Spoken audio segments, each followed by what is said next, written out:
Today is Chaf Gimel, the Adar Tashim Sonic Test. This is Shir Quali with Rav Gafni, Parshas, double Parsha, VaYakhel and Pekudei.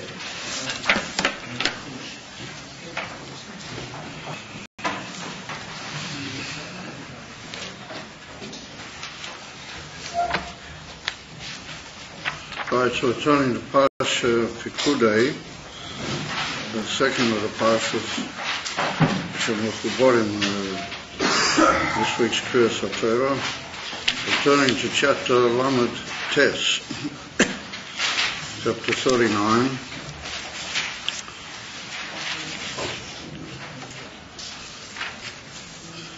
Pasuk 22. Even though the Pasuk we're going to talk about, I'm not really.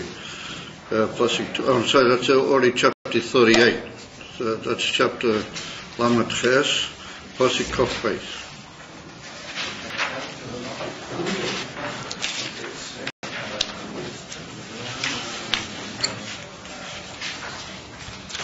And it's written in that Pasuk, Ubechalel ben Uri ben Chur Lamate Yehudah, Oso ish kol asher tzivo Hashem es Moshe.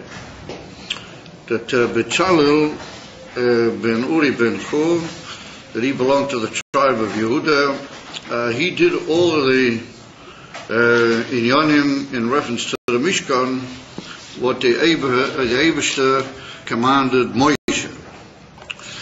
And then there begins a whole series of psukim from here right to the end of the whole parsha, where we see that expression, Kol asher tzivo Hashem es Moshe, occurs numerous times. And it occurs at the end of chapter, or at the beginning of chapter Lamed Tes, Pasuk Aleph.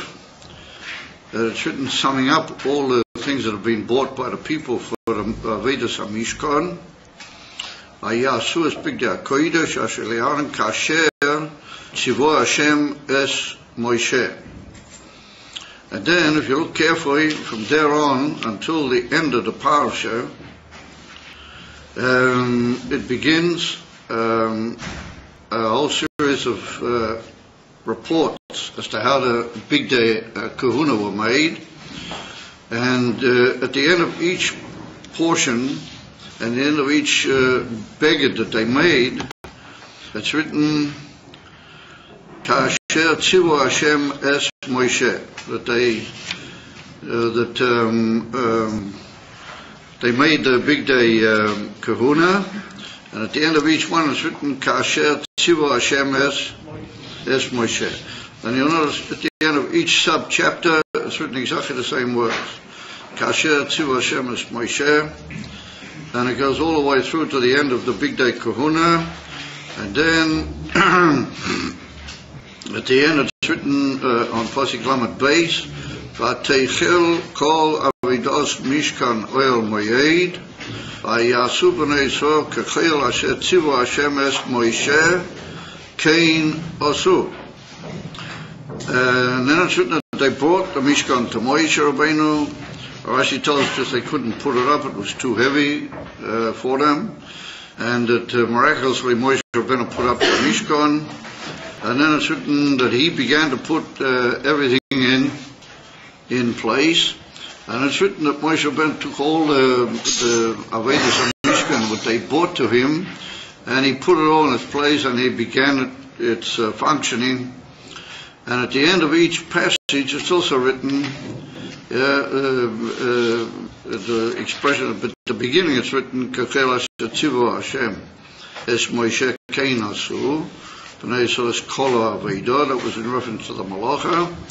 And then it's written that Moshe Rabbeinu was told by Hashem to bring all these inyanim, and then it's written that he did. It's repeated all over again that Moshe Rabbeinu actually did it. And that's in Mem, Pasuk Yud Zayin, Vayi b'chodesh harishon, etc., etc. And then to our surprise, at the end of each little portion, even though we're talking about Moshe Rabbeinu himself, that he's putting everything into place after he's been told by Hashem to put it into place. And then it's written Kasher Tzivu Hashem es Moshe, even though it's talking about Moshe, that the Eibishter commanded Moshe, and he did Kasher Tzivu Hashem es Moshe. If you look carefully, count carefully from that pasuk of Betzalel ben Uri ben Hur all the way through to the end of the whole parsha, then it's mentioned 19 times, that expression, V'yasu or Yasu or Osu Kasher Tzivu Hashem es Moshe.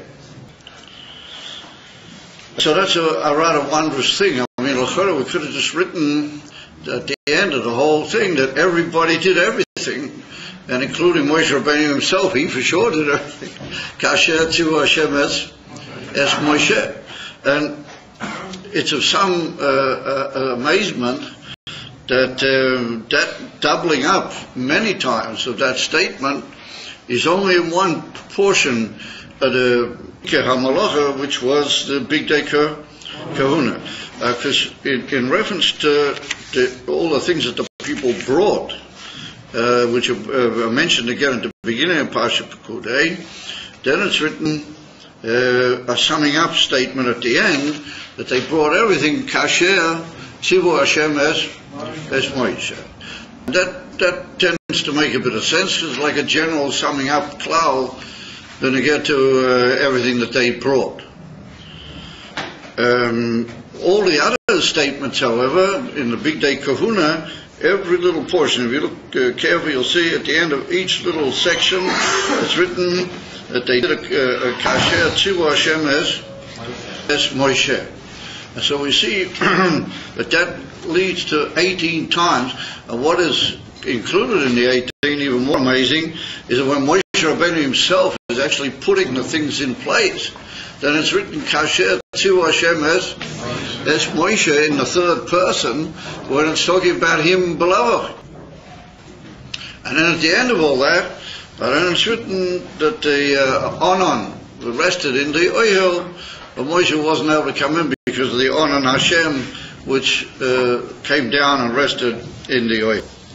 So look, that whole inyan of this phrase, it's repeated time after time, Kasher Asur V'chol Asher Tzivu Hashem es Moshe, is Derish Biur. Why would we have it, and why we have it so many times, 18 or 19 times if we count the time that's written by Betzalel, then it's 19 times.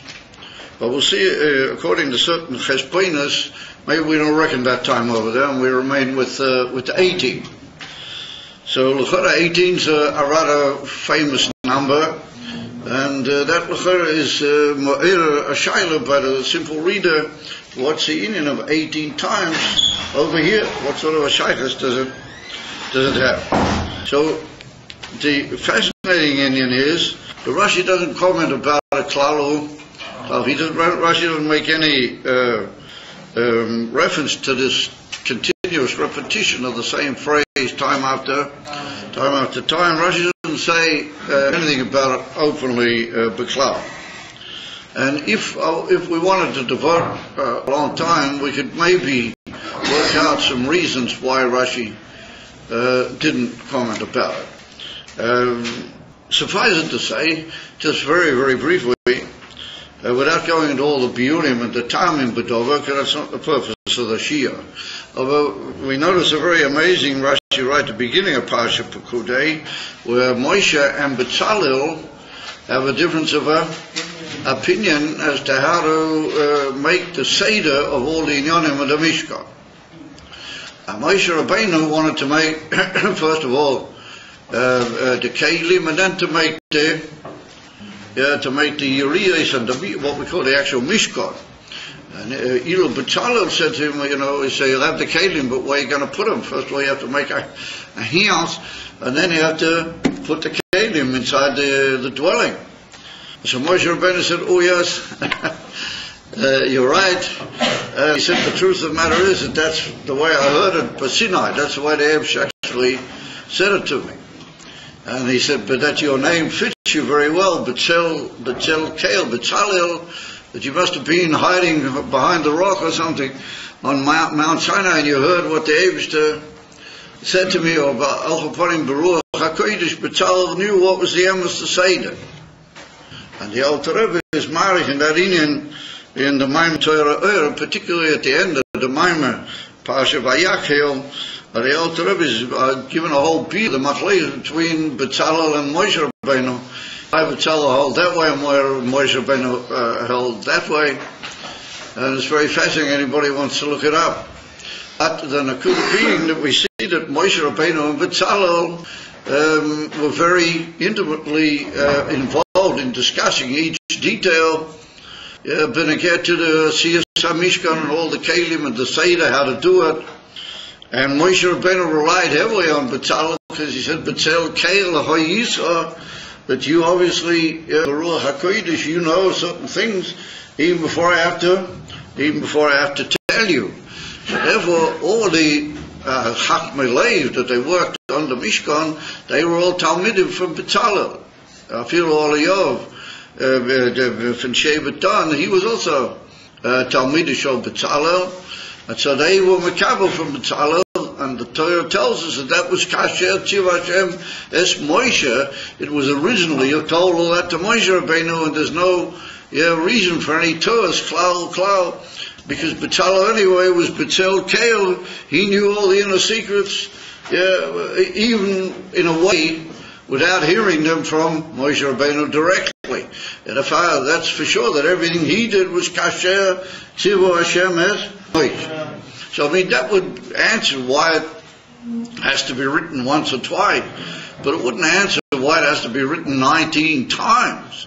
That everything that they did, including the Talmidim of B'Tzalel, was Kasher Tzivu Hashem Es Moshe.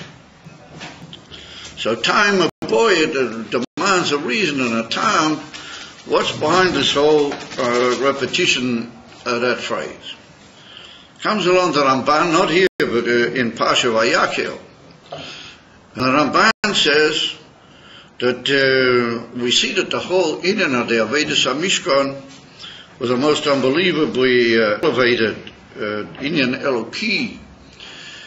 They had unbelievable kavanas and purposes, Adar Ein Shir V'Tachlis in the building of the Mishkan. And there we said that's the reason why we chazer over the Mishkan, the whole Inyan of the Mishkan. Even if we look at these two parshas, how many times is the whole thing repeated all over, apart from what we've been told in Parsha Truma and in Parsha Tetzaveh and in Parsha Kisisot, with all big arichs in Parsha Kisisot about the Keilei Mishkan and the making of the Inyan of the Mishkan. Now we see it all over again. And then when we get here to Parsha Pekudei, we just saw, first of all, the Eibishter tells Moshe what he should do, and it's written that Moshe did it all over again. Apart from the fact it's written that the people bought everything in order to do all that.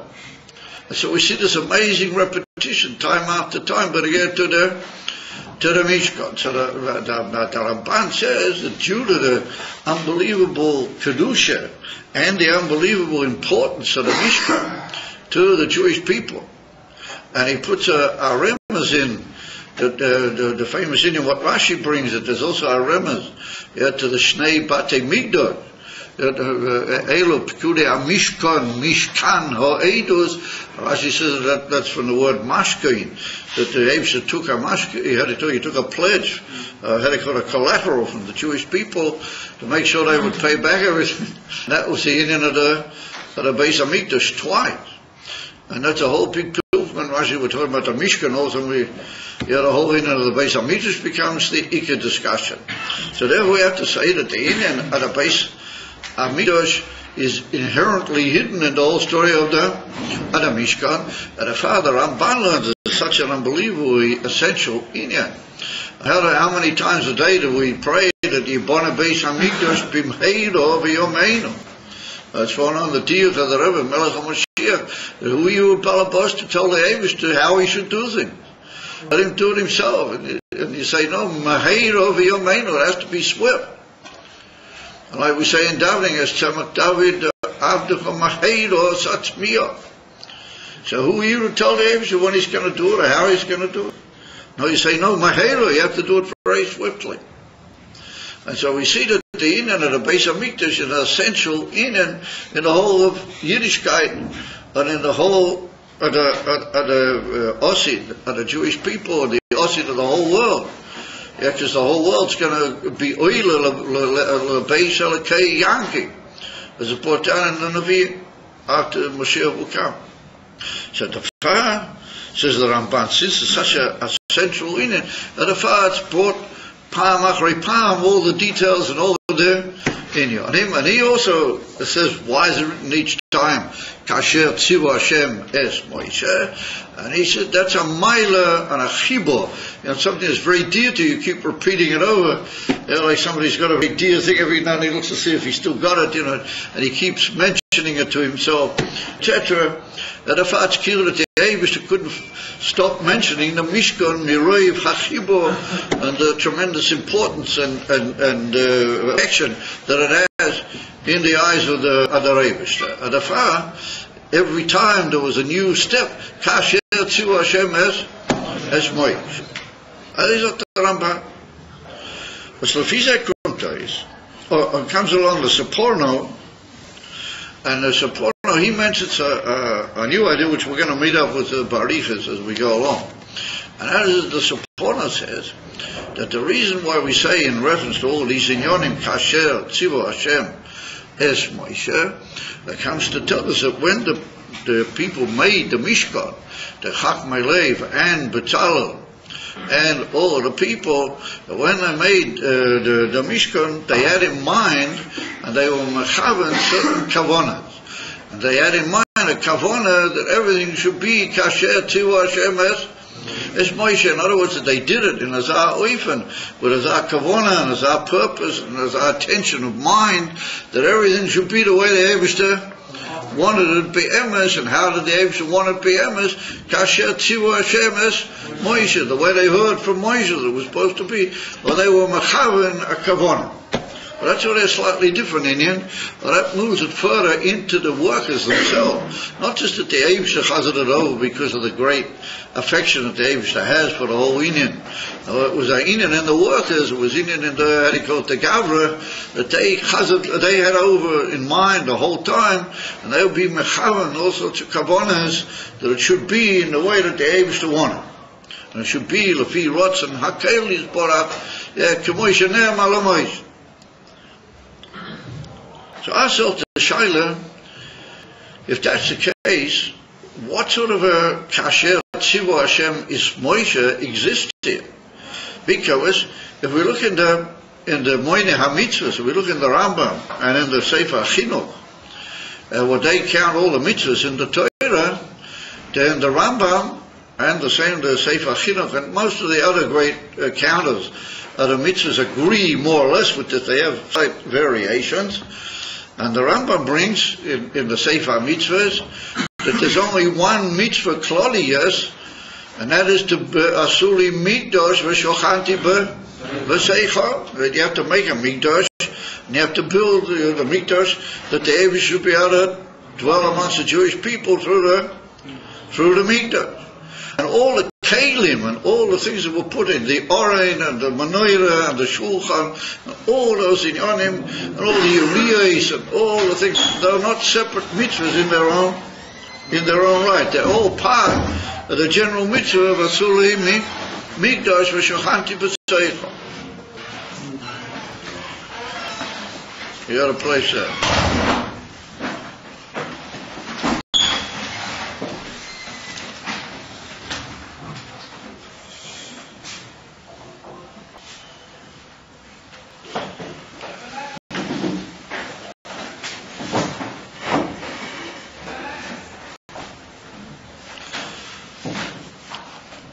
So come to Lefizeh, Lamashal Lechem Aponim, interestingly enough, that's a separate mitzvah in its own right. And a few things here and there which occur in the form, and even the making of the begodim, according to the Chinuch and the Rambam, are not mitzvahs in their own right. It's only a mitzvah on the part of the Kohanim to put them on. In other words, the Kohanim are mitzvah to put them on. Although you're not mitzvah, nobody's mitzvah as a mitzvah, me'esh Hashem, there's no positive commandment to make the Bigdei Kahuna. In other words, that all the great Moine HaMitzvahs learn, that all the things that were done in the Mishkan were all necessary things that had to be done to make it a Mishkan. And therefore, the Rambam writes in the Shorosh HaMitzvahs, that he writes over there the things which are only part of a detail of a chlolos tzivui, then only the tzivui achlol is the mitzvah. Over all the parts of it, they're not mitzvahs in their own right. And Amir Asas told the Shaila here, what is it written? Kasher Tzivu Hashem es Moshe. By all these details, what did Moshe tell anybody? Ma'u Tzivah. I mean, all he was mitzvah was Asuli Mikdash B'Shohanti B'Seicham, and then after that he told him how to make all the kelim. Don't you? But how do you say about that? Kasher Tzivu Hashem es Moshe. Asas told the Shaila, what sort of a tzivui was going on? It's mentioned 18 or 19 times. What is it that he was telling everybody to do? And particularly, we see Beneget to the Bigdei Kahuna, the Ike spotlight of this amazing Chazorah all the time. Kasher Tzivu Hashem es Moshe occurs Beike Beneget to the Bigdei Kahuna, or the last part of it, several inyon that Moshe Rabbeinu did to put everything in its place, which is obviously not one of the mitzvahs l'chora. Somebody had to get everything ready, and Moshe Rabbeinu, he was the one who was given that unbelievable privilege. But Palma Rishona, after he'd be taken it down, put it up, the whole Shiva Shemaya Amilui. And according to the Medrash Tanchuma, there's a day in the Medrash Tanchuma that he put it up and took it down twice every day during the Shiva Shemaya Amilui. Well, it so happens we happen to be in the Shiva Shemaya Miluim right now. Because the Shiva Shemaya Miluim begin with Kof Gimel Adar. And on Rosh Chodesh, on Rosh Chodesh Nisan, then it's written, VaYakhel Moshe es HaMishkan, B'yom HaRishon, L'Chodesh HaRishon, VaYakhel Moshe es HaMishkan, Hukam HaMishkan. So it was on Rosh Chodesh Nisan, that was the day that the Mishkan was actually put up. So all the days, it could be, according to one opinion, that Moshe Rabbeinu took down the Mishkan, put it up twice every day during these days. Now just imagine what a piece of work that was. Because it's written that people couldn't possibly get it up. He came to Moshe Rabbeinu and presented him the whole Mishkan, and then it's written that Moshe Rabbeinu just did something and the whole thing stood up. And that's what Rashi brings it. The angel said to him, Asoik Ato, just do something and it'll get up on it. Oh. And there was written, Hukam HaMishkan, that the Mishkan just sort of was lifted up, it stood up. So from that we learn a very famous cloud, that all you got to do is just, do something. In Ha'inyan, which is Kedusha, and anything with any to the Emes of Kavona. And the Rebbe, if you just do something, then they say in Yiddish, is Tutzech. Up. It happens from Zichalei. Anyway, we'll maybe mention that again briefly before the end of the class. So everybody says, well, how many ends is this class going to have? So anyway, suffice it to say that what's all this Tzivu Hashem es Moshe when there's no real mitzvah? I mean, what was he telling these people? What was the Taj Tzivu? If we're going to say that he just told them, Eich Lasis or Keita, Lasis is a Kelim, stay. Well, the Taj Kasher Tzivu Hashem es Moshe. It comes along the Yerachim HaKodesh, and he begins a new idea, a new movement into the field of this whole discussion, and it's connected a little bit with the line of the Soporno. And Yerachim HaKodesh, and he says, what does it mean that Tzivu, what does it mean Tzivu Hashem es Moshe? What are the ties? Like we just said. And the Shachar HaTorah, that's not the same Shach as in your day. All the guys who've been sweating away with Malika the last few days all of a sudden lifted up their heads. They hear the Shach. So they say, ooh, and they lift up their heads. Anyway, we have to hope that they'll lift up their heads even without hearing the name of the Shach. But anyway, it's not the same Shach. It's another one altogether. It's he was a Talmud for the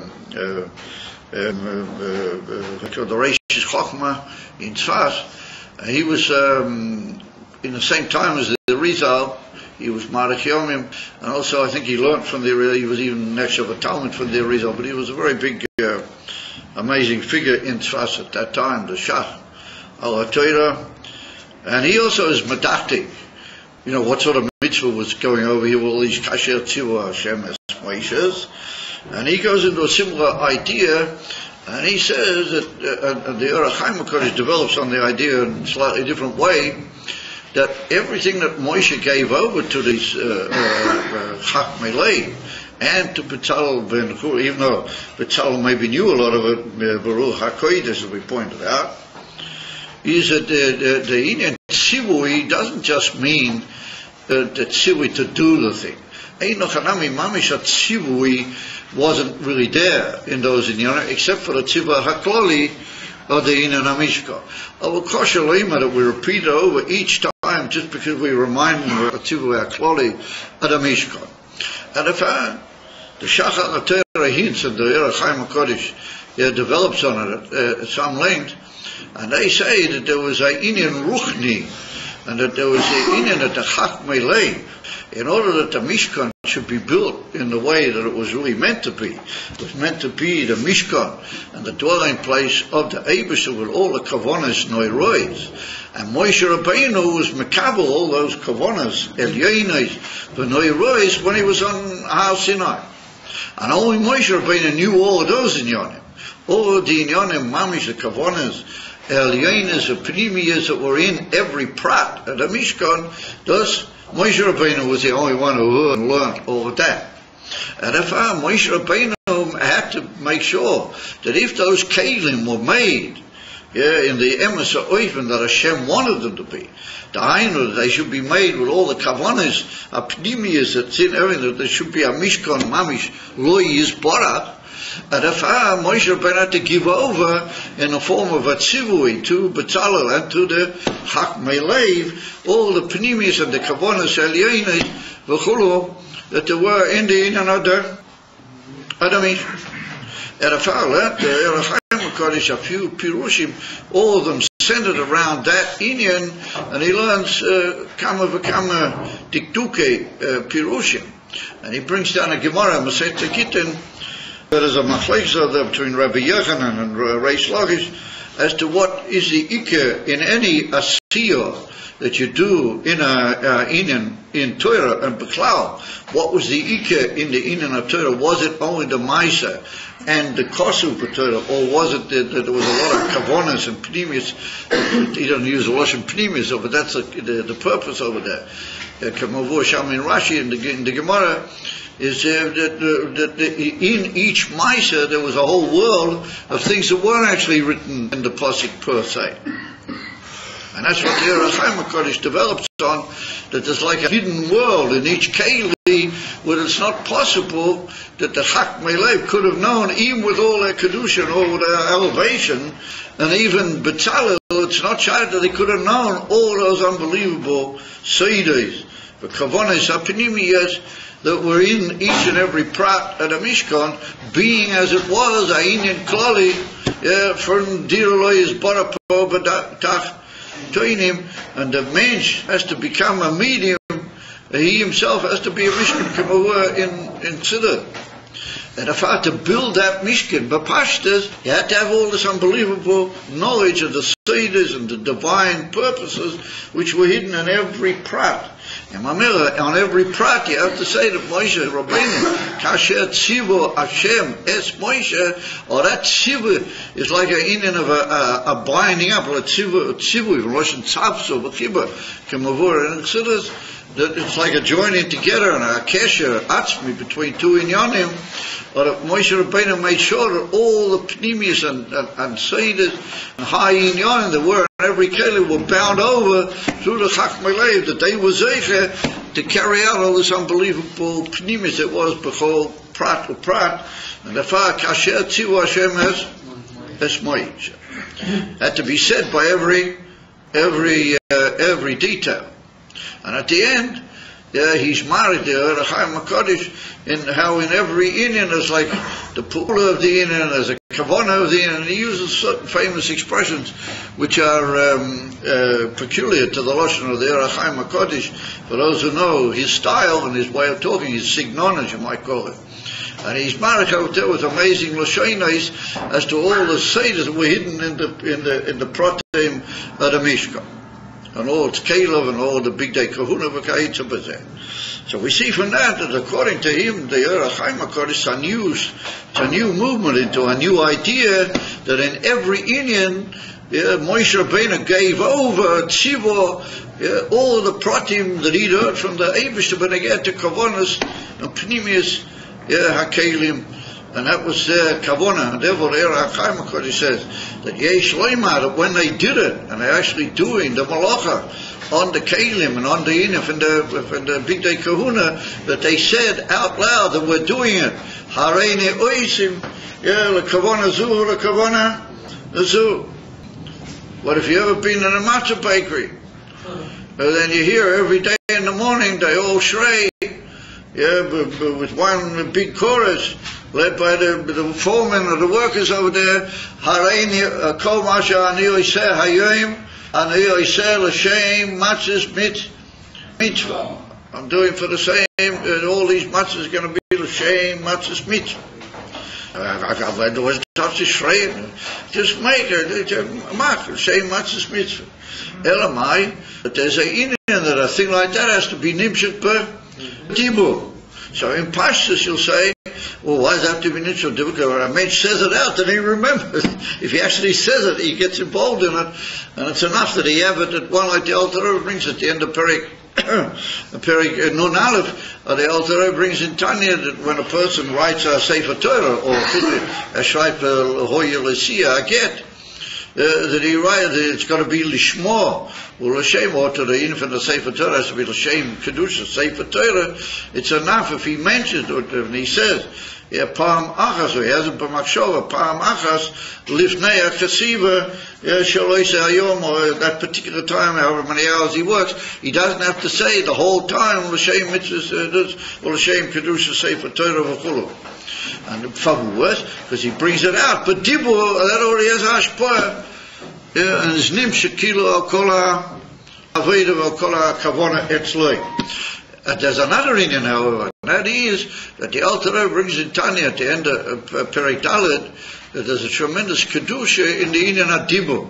But when a man speaks, and particularly if he speaks Dvorim shel kedusha and shel Torah, then he's mamshich hamakif elyain shel amayla me'akoyches v'geluim. It's one of the few places where the Alter Rebbe in Tanya is maramas to the inyonim shel amayla me'ayas koyches. And he's maramas over there. There's a makif elyain shel nefesh. When you speak, you're mamshich that makif. And therefore he brings it in from limud and divrei Torah, where you speak divrei Torah, and you talk in yonim and Torah. But dibur, then you have both milas. You have the mila, the koyches penimim, which are your mind and all those in yonim, and then you also mamshich ha'inyan of a makif. In other words, it's a union of a makif ha'pnimi. So we see that dibur has a tremendous effect. And the Rabbeinu Bechaya and other great Meforshim Masbet at the beginning of next week's Parsha VaYikra. But you have to, it's written over there that you have to have what's called smicha. You have to lay your hands on a korban, what you bring, and you have to, before you bring it, you have to say Hareini Machtish korban zeh le'oilo le'chatos v'chulu. You got to actually be machtish the behema befet. You got to say that I'm making this into a neder or the nadova or a chiyuv like a chatos b'chulu. So the Rabbeinu Bechai and the other great Meforshim Masbet, why do you have to say? Because when you speak and you say b'dibur, you bring down a tremendous makif, and that elevates the behema and makes it possible for the behema to actually be oila on the mizbeach. Otherwise, it's just a piece of flesh, of course, of what's in the behema. Alidei the dibur, the mentions makdish, prepare, he elevates the behema and makes it ready to be able to be mishkabel ala mizbeach. The same meaning here, that they set it out, says the Orach Chaim HaKodesh. That they set it out, Petibur, or that was Mamshich and Megala, the whole Indian of the Kavanah. And it brings the Kavanah down into the Indian HaMaisa, and it's Poil Afil in the Indian HaGashmi. Was Kana Malkim Lahashkia. Here we have to just mention once again what we've already said on many, many times. The tremendous importance of the Kedushas HaDibur. How much a man has to be careful with his speech, that he shouldn't he shouldn't use dirty or unclean expressions under no circumstances should that be done. As the Gemara brings down, that's from the Gimel Kitta Sha'enam Yochelim Lekabel Es Pnei HaShechina Rachmonin Tzlan, that they can't have any Gilei Lakus in them if they talk dirty talk and they bring it out into language, Rachmonin Tzlan, and into Dibur. Well, that's one of the most serious inyonim it could be, particularly when it's about inyonim that the Eivishter meant that those inyonim should be kept by Kedusha or b'mayla elyoina for the reasons known to the Eivishter, and the mensch takes those inyonim and he's mevaza them with filthy language and kayetze with it. That's just a brief reminder once again of an inyan that's been mentioned many times, and we hope that it will be taken deeply into heart and deeply into knowledge and deeply into that, and there will never be any necessity to complain about it again or even to mention it Cholila v'chas in the domes or in any place that our chevra and our talmidim will always be somehow leiv and somehow gamoyach and somehow lamaisa, particularly ala dibur, the tremendous strictness of that particular union. However, as it is at the Hezbollah, with a bit of development, of course, of the Orach Chaim HaKodesh, what he's mad, and he moves the whole thing into a new union, the union from Kavona and Tzivu Hashem es Moshe. That Moshe Rabbeinu saw the necessity due to the great Elakus of the Mishkan to give over all the Seides in order that every prat should be full through the Chak Meleim and Betzalel of that Seides and Kavonas Elyonim. And so we find there's a few other great Meforshim, what they go also in that close Hadera. However, we find, just before we get to a slightly more detailed description of that inyan, we find a very fascinating inyan what occurs here, and that is that there's a famous statement in the Talmud Yerushalmi, in Masechta Brachas, Perek Daled, right near the end of that Perek in the Talmud Yerushalmi, and just like in the Talmud Bavli, the question is asked, where did we get the number of 18 brachas in Shemoneh Esrei? What is the inyan of the brachas? Where did they come from? Etc. 18 brachas in the Shemoneh Esrei. So the different opinions in Talmud Bavli about that, where we get them from, Keneged 18 Mizmoirim, up to chapter 20 of the Tehillim. So the Gemara means, wait a minute, there's 19, not 18. So the Gemara says that the second one and the first one are really all one and there's really 19 of them up to there. And then immediately after the Tefillah of the Shemoneh Esrei, we say number 20, Yancho Hashem B'Yom Tzorah. Well, that's the one we say after davening on Mincha. And that's like the 20th, and that's Yancho Hashem, that the angels will answer you. And then the Gemara says an amazing thing. Why on B'Yom Tzorah? If the angels are going to answer you, then it's a Yom Simcha. What if the answer Hashem, B'Yom Tzorah? It's up to Gemara. That means, well, in the Yerushalmi it's written out upon him. Well, that means if you didn't get answered the way you want, then you have to worry. You've got to fast. If you prayed really hard, and that's not a hero Rabim Kamuhan.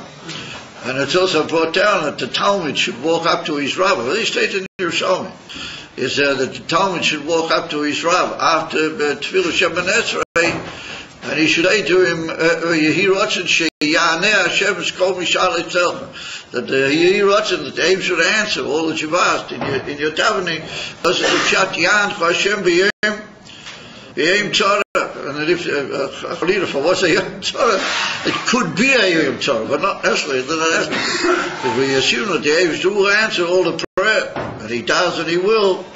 Yeah, answer all the prayer. Also, for him, that's of interest, and as they state in the Talmud Bavli, and then the Talmud Bavli says that there's another reason that we connected the Chai Chulias at the Shidra. The backbone has got 18, what do you call it, links in it, like sort of, vertebrates. Yeah. What do we call them? In other words, these circular things, I suppose you call them, there's 18 of them in the Shidra according to the Gemara.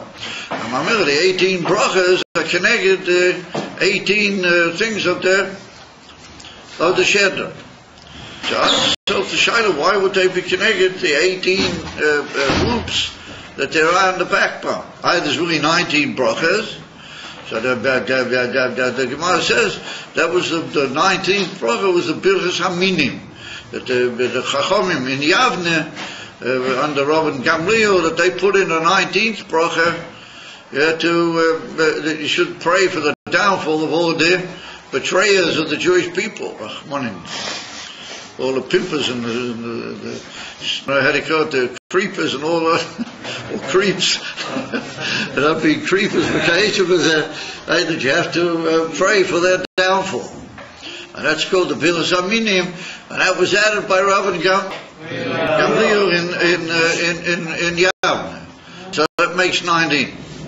That comes along the Alter Rebbe in Lekutei Torah, Pasha Bolo, the famous Maimah over there. I've forgotten exactly the lesson.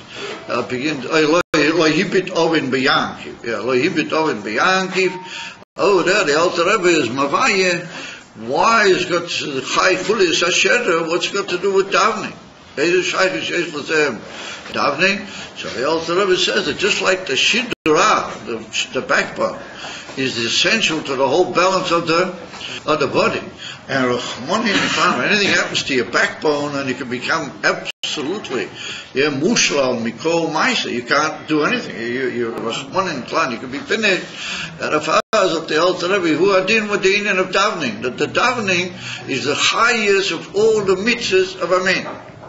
And the Father he brings that according to many the great Moine HaMitzvahs, the tefillah is not one of the mitzvahs. He brings stirs that the Rambam does hold, but the Rambam doesn't hold. He does and he doesn't. But in get to the davening that we daven, the Rambam doesn't hold that it's a mitzvah. And if why is it not? I mean, a thing to do 3 times a day. Does I mean kedushin? Does I mean pomp and splendor? Why is it not a mitzvah? So the Rambam says it because it's the klolus of all the mitzvahs. So something which is klali, you can't really count it because it's part of everything. And the Mittler Rebbe wrote a famous kuntras. You know, there's a kuntras from the Mittler Rebbe called Kuntras Iyun HaTfilah. It's written in Yiddish, not in Lashon Kodesh. Iyun HaTfilah means attention to davening. And the Mittler Rebbe writes over there that the Gemara says that it's connected to Shedra, and he writes in Yiddish over there, if anything happens to the Shedra, then there's ein toiter mensch. He's like dead man, the Mittler Rebbe. And he says, listen, boy, we're going to put rope springs on the door, and everybody has to come back first before anybody else can leave. You understand? We've already had about 3 or 4 walkouts. Oh, here we go. Okay. Here we go. We got 2 of them back at one go. So how do they say 2 for 1?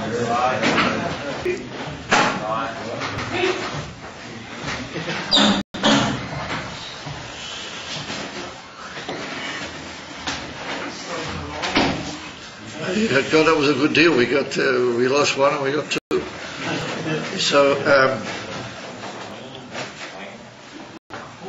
So says the Mittler Rebbe that if you daven with kavana, and you daven with pneumistika tzumas lev to your davening, and your davening is an important thing in your day, then you are ein levediker mensch. They schreibt dort nicht. He said, "Oiv Cholila nicht." He said, "Das ist ein teuter Mensch." It's old Yiddish. It's like a very sort of old style in Yiddish.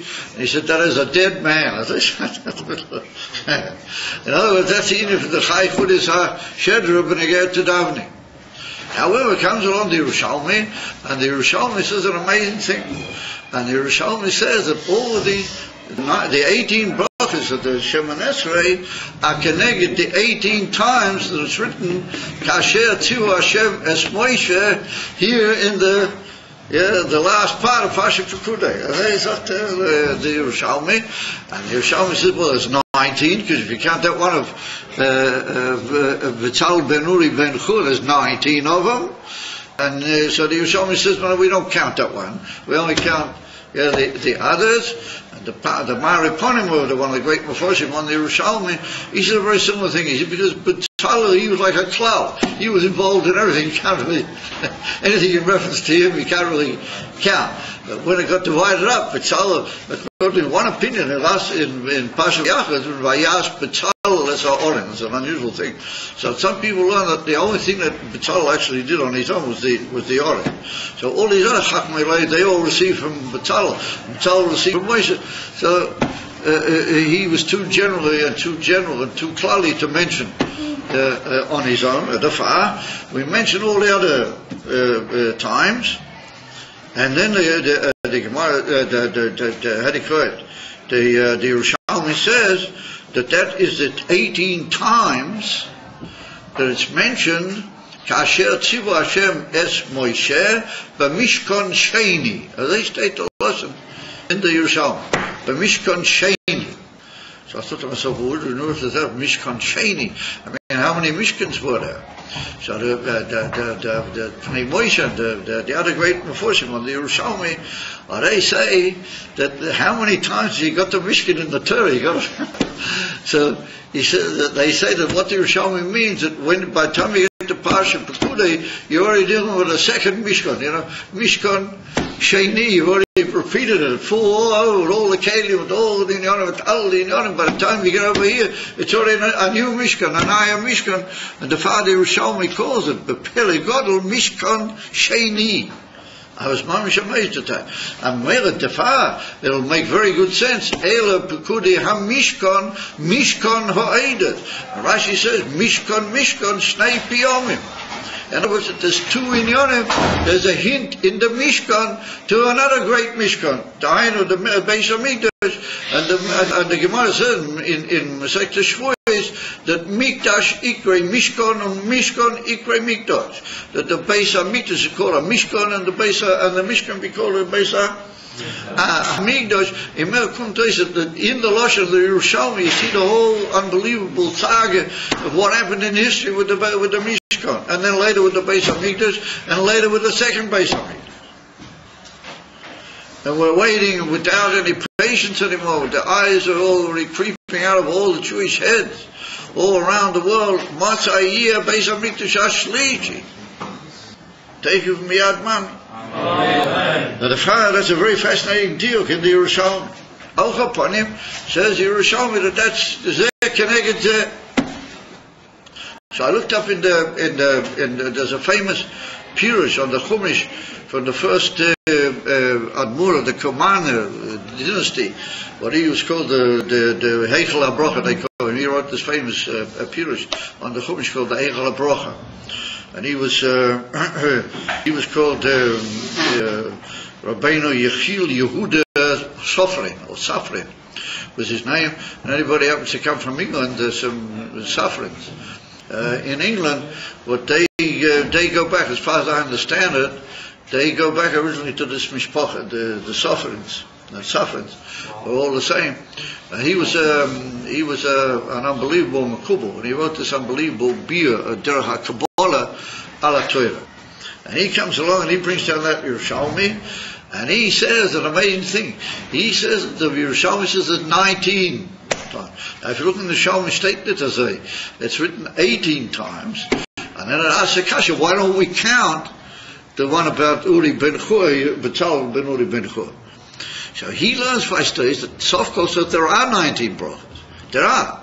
Which said we were moisif an extra bracha. On what do we must beat that? He learns that we must go on to the Betzalel ben Uri ben Chua one, which we didn't want to use. And now we say, oh yeah, we got to make 19 anyway, so we use that. And then to the Hanifla, he goes through all the Shemin Esrei, mamish, bracha after bracha, and he shows how each kasha tzivu Hashem es Moshe is going to shake it to that particular bracha. The eyes jump out on stalks when you see us. I mean, and that's just a little winny part of his huge words, like something he just did when he was, it couldn't have taken him all that long if we take into account how much longer it must have taken him to write the huge work. And he writes all these amazing shaykhs between each kasha to Hashem es Moshe and that particular bracha of Shemin Esrei, and he counts the first one, Betzalel Uri ben Chua, to Avraham Avinu, and he says Avraham Avinu was like Betzalel ben Uri ben Chua. They kind of in all the in Yonim. Well, for that we see that he learns the 19 is mamish musmach al korab psukim. That's a very fascinating way of learning Yerushalmi. That's very well known that he was an unbelievable Goren in Nigla also, and he was mechadish all sorts of amazing chidushim derech HaNigla. I'll go upon him. He said, what should do it? Why would we connect this kasha tzivu Hashem es Moshe with the union from the Protei HaMishkan? Kasha tzivu, and every time it's chazar over, pa'am achri pa'am. And he says a very amazing thing. He says, Kol ha'chayus b'hayadut, as I said, very unusual expression. All the inner life and your Jewishness, he said, you get from your daily prayers. As I said, it's an amazing thing. And he said that the whole inner of the Mishkan was v'shochanti b'sei chom. That the Eibush can dwell anywhere. The Eibush says, that's a Shemayim v'zohar ani mole. Why did the Eibush put himself in the Mishkan in order that he should put himself into the Yidden? And the whole inner of the Mishkan, all the pratim of the Mishkan, is ways of being mamshich into a Yid. All this is unbelievable in Yonim. And since it's got to do with the inner kavana, like the Yerachim HaKodesh learned, and therefore the kavana in davening is an essential part of the whole inner of the davening. And that's the inner, the kasher tzivu Hashem es Moshe, or Moshe Rabbeinu gave all these unbelievable kavanas, and he gave them in, and that's what we're going to do with the davening. We have to be mamshik all the kavanas into a prati habrachas, and that's the way we put up the Mishkan, and then it becomes kasher tzivu Hashem es Moshe. It becomes mamish the way Moshe Rabbeinu meant. I was Moshe Rabbeinu got to do with davening. That's written in Parsha Pekudim. The Medrash Tanchuma brings down, and the Parsha Sefer Dvarim, and the Medrash Tanchuma says that Moshe Rabbeinu saw that the Beis Hamikdash was going to be chorab, and he was matkin the 3 tefillas b'chol yom. Well, that's a chiddush nifla on the part of the Tanchuma, because in the Gemara it's Mavua there wasn't when Moshe Rabbeinu was matakin the davening. No, it was the Anshe Knesset HaGedolah. But they were generations after Moshe Rabbeinu. And if Lafizeh come to us, Moshe Rabbeinu's got a shaykh's atzmis within him for tefillah. But Lafizeh come to us, you have to be careful what you say. Lafizeh come to us, that those who have a picture of the Rebbe, somewhere near their siddur or on their tefillin bag or something, they're not so meshugah. A little bit. But they're not so crazy. Favuz, in a good way, come over. They're not so crazy. Favuz, what's got to do, Moshe Rabbeinu's got to do with the Inyan HaTefillah. Kasher tzivu Hashem es Moshe. If we're going to say that that's the Inyan why the Yerushalmi was matakin, pink to say Moshe Rabbeinu gave over all the kavanah to the Chachmei Lev, I thought to say, how can an ordinary mensch, or how can any mensch for that matter, how's he going to have all the kavanahs of them? If they're mamish connected, essentially one with the other, like the Yerushalmi says, how's a mensch going to fit in all these unbelievable kavanah? How would he ever know him, B'klal? He's not B'tzalel.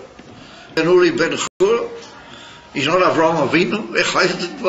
How is he going to have all these unbelievable kavanas that he should fit them into his davening? So comes again the Baal Shem Tov, and it's a famous Torah from the Baal Shem Tov, and it's brought down by the Talmidei of Baal Shem Tov in the Sforim, and he deals with this in Mamish, the Baal Shem Tov. And he's also, he's Niklas for Kola Ashayla. Why is it written Kasha Tziva Hashem es Moshe 18 or 19 times? And he brings down the whole inner of the Kesha with Avodas Atfilah, and he said that's a simon that you have to have Kavanah, and so on and so forth. And then he more or less asked the Shayla, how is everybody going to fit all those Kavanahs into his tummy? V'yazeva to the start. Re'ezeh Pele, what he writes there, it's a famous Indian. As put down in Kama Misforov, that he said that's the reason why we say before davening, Hareine Mekabel Alai Mitzvus Aseh shall be Ohavta L'Reacha Kamoich. And he said, does it sicher that all the neshamas are all one cloud? And all the neshamas are all klulim in Moshe Rabbeinu, and all the neshamas of the Moshe Rabbeinu in every generation are klulim from Moshe Rabbeinu. Kipshuti, they're all neshamas of Moshe Rabbeinu. The whole Jewish people is all makabel from the neshama of Moshe Rabbeinu. Moshe Rabbeinu makabel Adam Arishan. It's like all one huge mixture achas of all the neshamas. So he said, when you say v'ahavta l'reacha kamoich makabel olai mitzvus aseh, you join yourself up with all the Yidden. Not only Yidden who are here now, but all the Yidden who are sitting in Givan, and you join yourself up with Moshe Rabbeinu. So if that's the case, then you become part of the cloud. It doesn't sicher that all the neshamas all together with Moshe Rabbeinu, they have the kut to be mechavan all the kar. They have the kut to be mechavan all the chavon. And if you join yourself up, a mixture achas, mitala yidden, then you have the ability, if you just make the effort, and you just say, I want to be mechavan, and here I'm doing everything what I can, and what I happen to know. But pashtus apshuta, what I happen to know. That what Hashem has been mechain and das, that I should know, and I put that into my Avodas Atfilah. It'll be niknas l'teich there, all the kavanas from all the Yidden, from all the Torahs, and from Moshe Rabbeinu, kipshuta, kasher tzivu Hashem es Moshe. In other words, you've got to join yourself up with the whole klolus of the Gam's Klal Yisrael. Really plays for another. Re'ezeh Pele. And coming again, other Meforshim, and the Sefer tells us Yaakov Yosef, when he was the Talmud Muvah at the Baal Shem Tov, and he's got others for him, and he writes in different places, and he's for him, but again to that cloud.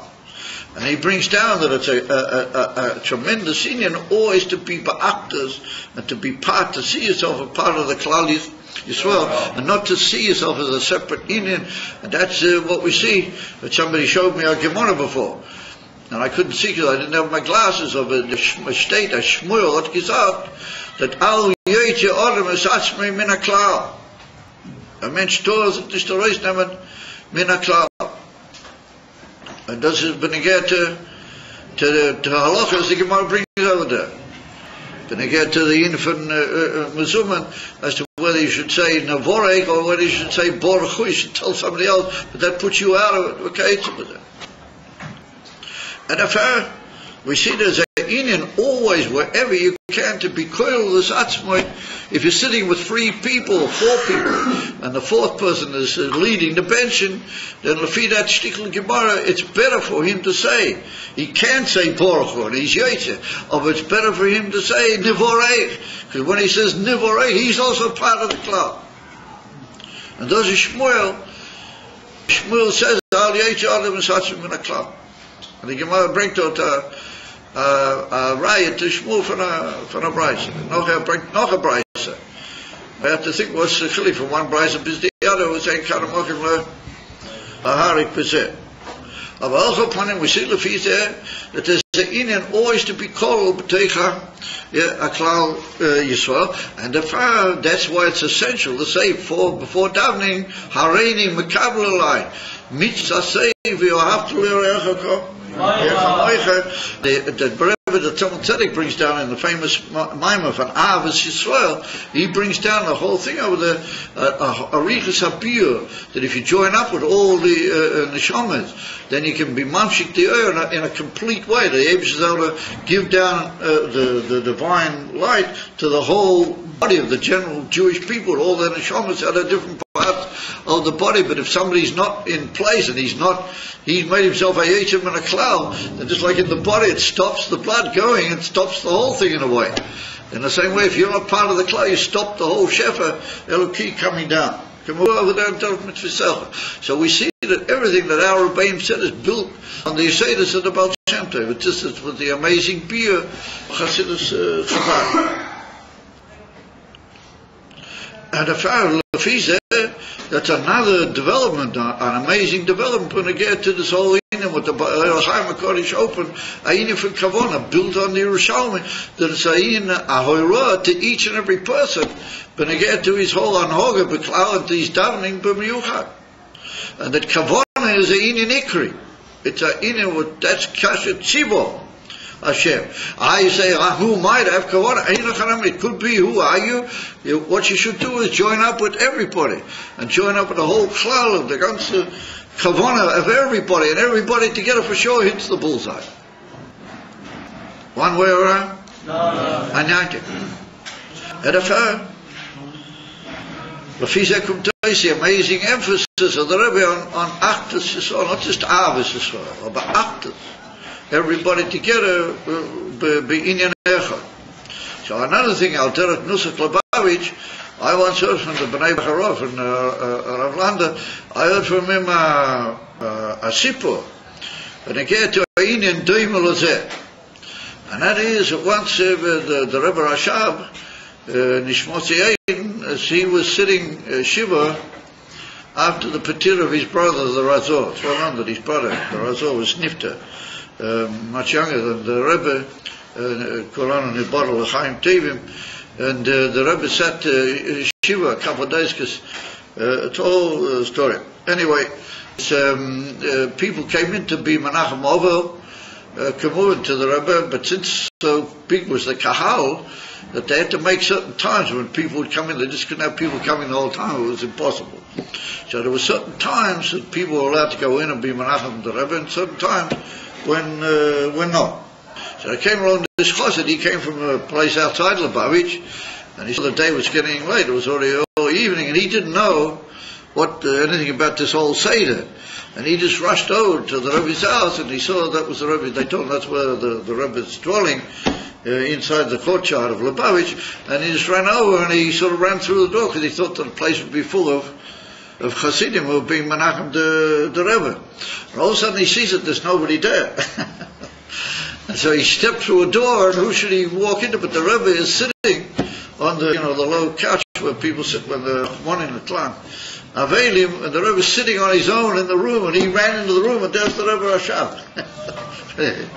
So he didn't know what to do. He was just absolutely, he just turned all colors of the spectrum, or whatever you say, and he was just absolutely thunderstruck. He didn't know what to do. I mean, you can't turn and run out. I mean, that would be even worse. He stood there, and he was just silent like a stone, and he looked at the Rebbe. He didn't know what to do. So all of a sudden the Rebbe looked up at him, the Rebbe Rashab, and he said to him, you know what? He said, what's your opinion? He said, what about a mensch is davening?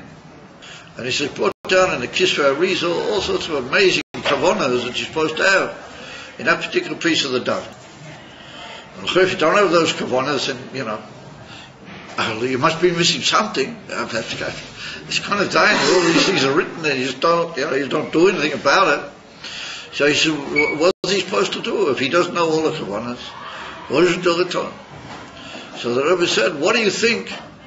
As if he were just to turn to Atzmas, say, not to all the spheres. He just turned to Atzmas, and he would say, Atzmas, Saint Safe, Eibishter, please be Makav my tefillah, as if I would have been Makav all the kavanas. What do you say? You think that would be any good? So the chassid just he went white as a sheet over there. No, he's got himself into this terrible situation that the Rebbe's asked him a shaila. He has to give his opinion about such a obviously fateful matter. You know, it's a very important matter. You know. He just was absolutely dumbfounded. And the Rebbe looked at him and said, "No, you know, what do you say?" So he said, "I reckon." Rebbe said, "If you ask me, I reckon that it's good." He said, "I reckon that if he has that in mind, then Atzma Saint Sefer will be makabel, as if he don't will all come on him." So the Rebbe Rashab nodded his head, and a sort of a very gentle smile came over the Rebbe's face, and he said, "Yo, ich reckon oichesai." He said, "I also hold that way. I also hold that way." He didn't know what to do, so the Rebbe said he agrees with him. So then he didn't know what to do, so he just sort of mumbled, and he backed out as fast as he could. But as he was running out into the courtyard, all of a sudden it occurred to him, why did the Rebbe ask him that? Was it the Rebbe go fractals? So he reckoned like that here he came running in and he finds the Rebbe all on his own. And, if you go to a Rebbe, to be menachem him, to comfort him in his loss, you have to sort of know what to say, you have to have some machshavas, all he did was just rush in and get himself into an awkward situation, and he didn't have anything to be menachem, he didn't know what to think or what to say. And therefore the Rebbe Rashab asked him, what if somebody doesn't know what to say, what to be mechaber, but he has the real right idea, he really wanted that it should be makubal, the way it should be. Is that good or is it? No, in other words, that was the Rebbe's way of comforting him. But in the meantime, the Rebbe told him a very important thing, that if you give yourself away to Atzma Saint Seid, and you say, Atzma Saint Seid, be makabel my tefillah, ki'ilu that I was makabel all that the kavanas, then the Rebbe said about it, ich rechen oichazei, and that's good. The Rebbe Rashab said he believes that's good. And what do you say to that? That's a ma'aseh shehoyo. So it follows that you have to have kavanas, and you have to fit in all the kavanas. So the two H's. The H of the Baal Shem Tov for Kol HaTalmidim is to be clear yourself in the for Klal Yisrael, and the mitzvah from VaYakhel Pekudei in the unit the Sefer Derech Mitzvah Sochem and the Rebbe the Tzemach Tzedek. But the Rebbe Rashab was moist nochayin. That sometimes the inyan from tefillah is v'esh peiches nafshi lifnei Hashem. I pour out my soul to the Eibishter. That's what Chana said. It's on Rosh Hashanah. It's written in her tefillah v'esh peiches nafshi lifnei Hashem. So what you do is pour out your soul, and you say, listen, I don't know all the kavanah, I should. So if you can know the kavanahs, and you just don't want to use them, or you could know some of the kavanahs, then you need a little bit of a foot in the trousers, because you should be knowing more and using the little bit that you do know. Or what about all the rest of it? No matter how much you know. Kasher tzivu Hashem es Moshe, in a way Moshe Rabbeinu heard it from the Rebbe. So therefore you're going to have the whole cloud, or you're going to have a pusha, a bakosha to Atzma Saint Seid, and just ask him that he should be makabel, built Tisofik as a makabel. To them Yerushalmi, I saw another wondrous thing, and then we'll draw close to a conclusion, because we've got all these guys that are swatting away with Malicha and other inyanim, and they're saying, how can we be possibly expected to understand a word when our minds are so taken up, etc., etc. So the far comes again the Baraturim. Was the Baraturim in the first place was written Kasher Tzivu Hashem es Moshe, and the Baraturim also brings down the Yerushalmi. But he says an amazing thing, the Baraturim, and it's actually based on the opinions of certain great, very early Rishonim. But they say the following, and they say, when Moshe Rabbeinu saw the Chet HaEgel, and he saw what a mess had happened from the Chet HaEgel, then what did he say to the Eibishter? He said to the Eibishter, look, Eibishter, if you don't forgive the Jewish people, then Macheni Nomi Sifrecha Asher Chasat. Right? You should wipe me out from the should rub out my name from the Torah. In other words, I don't want to be part of this anymore, and wherever I occur in the Torah, you should literally rub me out, because I'm not going to be there anymore. I prefer that you wipe me out. They stated in last week's parasha. So come again, great Meforshim, the Rebbe talks about it, that they say that everything a Chochem curses, even if he curses himself, it has to become true. Therefore you've got to be very tremendously careful never to curse anybody. Since Moshe Rabbeinu cursed himself, then it had to occur. It had to happen. Therefore, if you look in Parsha Tetzaveh, what's written at the beginning of Parsha Tetzaveh? Yeah, it's written Ator Tetzaveh. It's not written Moshe. It's not written Vayidav Hashem El Moshe. It's written Vayidav Hashem Ator Tetzaveh. And the whole Parsha Tetzaveh doesn't mention the word Moshe from beginning to the end. The whole Parsha Tetzaveh does not have the name Moshe. So therefore say these great Meforshim that with that Parsha the Eibusha was Mekayim Moshe Rabbeinu's Klal, Rachman in the Tzlan was said Mecheni no misifrecha, that from that old portion of the Sefer he was literally rubbed out. He doesn't occur. Comes again the Balaturim B'Shem the Panei Rosa, and he says, oh, what are we going to do now with Moshe Rabbeinu? Rachman in the Tzlan, there's a whole Parsha where his name doesn't occur, and therefore the Eibusha paid back Moshe Rabbeinu.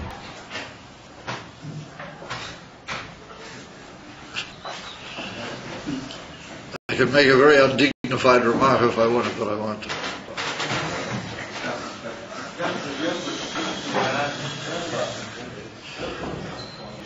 It's that Moshe Rabbeinu was wiped out of the whole Parsha Tetzaveh, came along the Eibusha, and he paid him back in this Parsha that Yud Ches Piyomim, it's chazed over Kasher Tzivu Hashem Es Moshe in a way that doesn't really appear to be necessary, as the first kasher of the whole shir was. And so the Balaturim said that's the Eibusha paying back Moshe Rabbeinu. He just wanted to mention Moshe Rabbeinu's name, Chai Piyomim.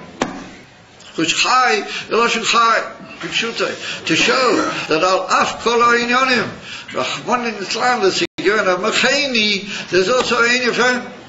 Yes, Chai Moshe Rabbeinu 18 times over Chai. And that's the union of the Chai brachas at the Shema Nessu with the Gamsa Inyan. And if comes again, there's a very famous Sefer, what's he call himself? Das Moshe, I think he called himself. Anyway, he was a great Mefurish. He was one of the Polish Admorim in the latter generations before the war in Poland. He was an unbelievable Goan, Mamash Goan Nifla. I saw in a Sefer that he brings, when they get to the Balaturim, what the Balaturim says, that was a way of showing, and he says, give a cook. Why is it written Chai Piyomim? For us, Chai Piyomim, because Chai Piyomim is Chai, living. And he says that Mecheni, one in the Tzlan, is the opposite. Mecheni means, wipe me out, literally. And if he says that because literally Moshe Rabbeinu cursed himself, one in the Tzlan, that he would literally be wiped out, he wouldn't continue to live, and therefore when we pay him back, we bring it in such a way that he does continue to live. And he brings the Gemara, Masechta Saita, where the Gemara says, Moshe Rabbeinu loi mei. Mamish Pili Plus, he brings that Gemara, Moshe Rabbeinu loi meis, and he said that this remez of Kasher Tzivu Hashem Es Moshe 18 times is a simon that even though there was a svara for Mecheni, that Moshe Rabbeinu would die like everybody, he's not going to die, and he's going to live on forever. Aish Teito. In the Sefer Das Moshe. I saw it quoted in a Sefer. And he says that he lives on Le'adu Le'olamim, and the Lashon Gemara dot Mahu Lamata Uyimadu Mishamish Kain Lahalam Uyimadu Mishamish. Moshe Rabbeinu is standing and looking after the Jewish people in exactly the same way as he did when Yeah, when you saw him behind Gashmi, they stayed in the Gemara. And he brings that down, and he says, that's a simon that Moshe Rabbeinu is always present, and he's always looking after the situation. Adkan L'Shoine, when a person that Bechlal not shaykh, I don't think he had any particular shaykhs to Lubavitch, but he schreibt er. But it's a purely player. He learns it from this 18 times, Kasher to Hashem's Moshe. So it just shows you that if you have lichtika eyes, if you have elevated and illuminated eyes, what you can see in a few psukim in the Torah, and what you can take out, and what you can, what's for amazing hoiroas, you can strengthen the Jewish people with them and put them right in the emes understanding as to what is the pshat in Inyonim Musuyomim. And so he learns B'Pashas. If the Gemara says that Oimedu Meshamish, Gaf Laholan, Oimedu Meshamish, and that's the pshat. That's what the Gemara means. Lo Pocket Lo Yis. Amazing too.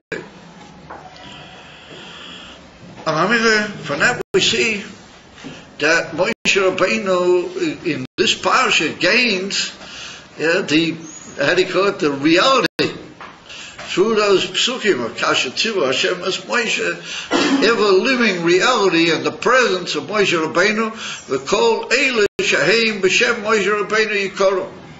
And that's all the emes Gedele v'manhigi v'nesiyai Yisrael or everything is Moshe Rabbeinu kemuvu agam kei bahar b'tzforim.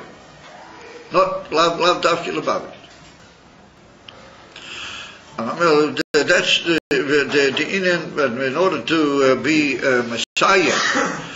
We see when after as a hemshech to this whole Indian, we see that the Yidden brought the Mishkan to Moshe Rabbeinu, and they said they couldn't put it up.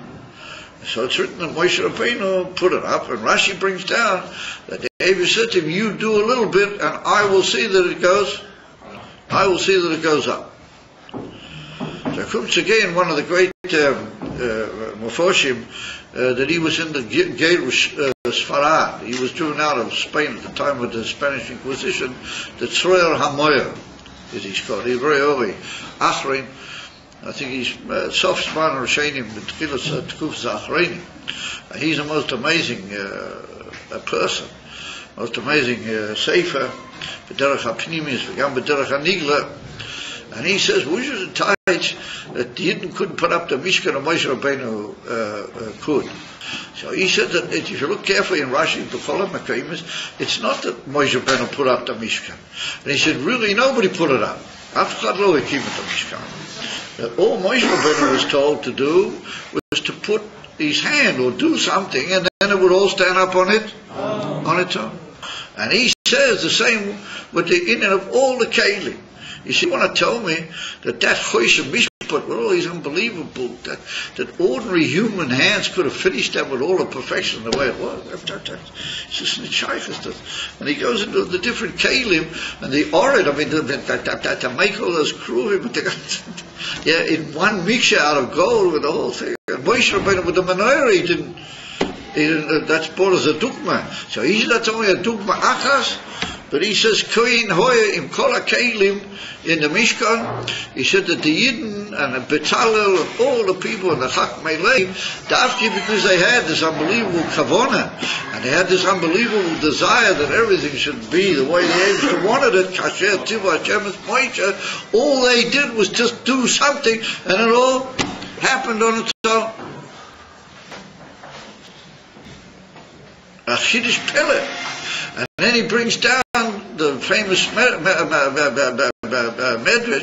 in the Medrash Rabbah. It's brought in VaYakhel, but the Be'ikah Barichas, it's brought in at the beginning of Koheles Rabbah.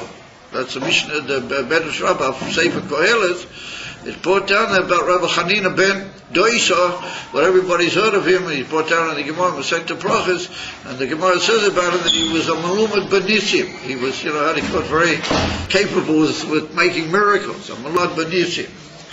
So the Gemara says that Rabbi Chanina ben Doisa, he was still at the time just before the end of the Churban Abayis. He was still Bisman Abayis, like some of the great Rabbi Akiva and some of the other great early Tanoim. They actually saw the Beis Hamikdash still functioning to do it. number 4 time.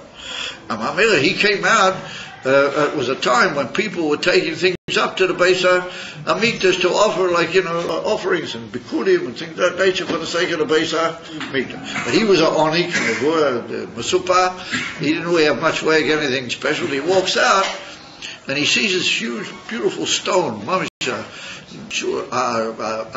a stone, L'Shem L'Tiferet, Mamisha, Pelidik stone.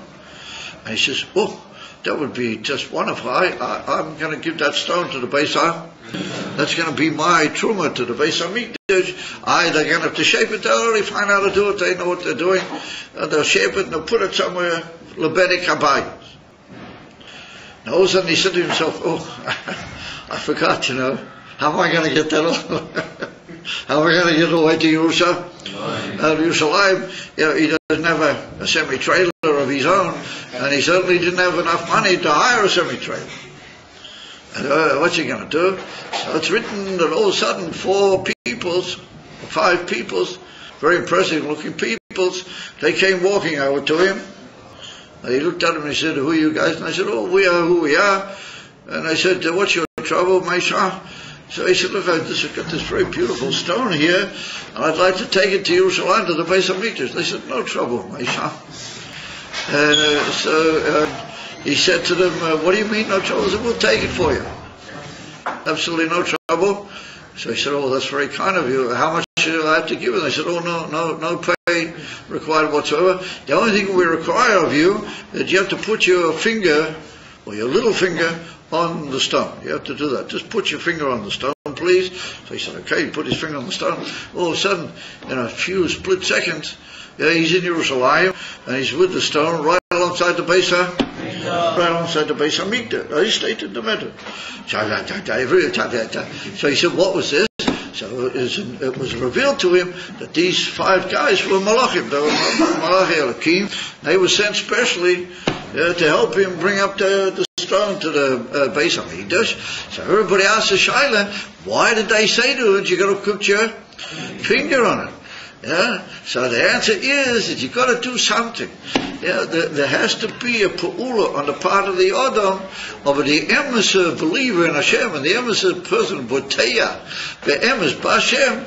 All he knows is he's got to put his finger on the thing, and then the rest is done by the Rebbeinu Shalom, to the point that he took it and threw him all the way from wherever he was to Jerusalem, and in Jerusalem, Gufa, to the Makim HaMikdash and B'Teicha Azara, with the ganze Reiches HaInyan.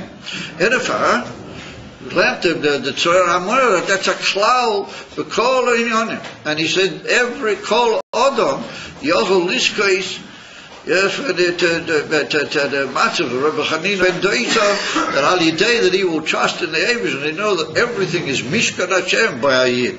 Everything is so-called self-shite to the Mishkan, that if you just put your finger to it, and you really mean business, and you want it to be the way the Eibush is, Kasher Tzivu Hashem, Es Moshe, with all the Kavanas, with the Al Inyanim, then the Eibush would help him, as Cain year before you. That's the most amazing statement. It's worthy to print that up and put it up on a wall somewhere. The people should see it as an amazing thing. He says that's a Hoyrah L'Kol Adam. As they shaped the Tzor HaMorah. And from that we learn when we get to all the Inyanim of the Rebbe. All the Rebbe wants you to do. They don't expect you to be a counselor. Harikot, Mahapich Oilemet. He doesn't expect you to move Mount Everest out of its place when it comes to all the Rebbe wants you to do is just do something and mean good, and have in mind that you want to have the right attitude and the right kavanah, and zicha the Rebbe will help you. And that's what he learns at Klau, and he's medaktish in the Lashonos. I can't go into. He says if you look carefully at all the maskonas, but they get to all. Most of the kedim, most of the that's used as all the Lashonos that you could tie so that keel happened on its own. That's a whole big Torah from the Tzor HaMorah. In other words, all the Chakmei Lev also did. They didn't make the whole thing. All they did was they were such blessed people that their little touch with the instruction from Betzalel that they should have to come on, and Moshe Rabbeinu told him that. Tzivu Hashem es Moshe. Once they all got that in their heads, then they just they topped him. is he going to do that? The same thing, to be a emissary shliach for the Rebbe means you just got to do a minimal thing. Your koiches, what you're able to do, and even maybe not everything you can do, but you just have to do with a kavanah, with the emissary amunah, with the emissary bitochen, that's the kasher tzivu Hashem es Moshe. Even to the Rebbe, then it's kasher tzivu Hashem es Moshe. The Rebbe is being makabel from Betzalel, from Moshe Rabbeinu, from Leibishter, from everybody, and what he's telling you, Kain Yokum, you come, who come on Mishkan? The Mishkan just stands itself up. So the same, but you get to the name from Mashiach, and the same, but that's the Ike of our generation, according to the Rebbe. All you got to do is just put in the right word. You don't have to go and drag guns no element. You don't have to go and make some huge stadiums or something with a concert to it. I mean, if you could, if you can't, to just meet up with somebody and just put in a good word, mean it with all the kavanas, and you say, I don't know all the kavanas of Moshiach, but I'm trusting in the Eibush that he will help me, and I'll join myself up with the whole Klal Yisrael, and I'll say it in the name of all Yidden, because all Yidden certainly need a Yeshua, and certainly they want the best for themselves and for everybody. All I got to do is just put in a right word, and that's my touching the stone. And then all the Malachei Elokim, they will just do all the rest of it, and take it from Miyad. We'll lift up our noses from the Gemara is, no, some will say Moshiach Tzidkenu is already, and Moshiach Tzidkenu is already there, and everybody knows who that is, v'chuli, and it'll be Harikot La Yehudim, Hoyasa, V'simcha, V'sosa, V'yikor, Kain Tia Lanu.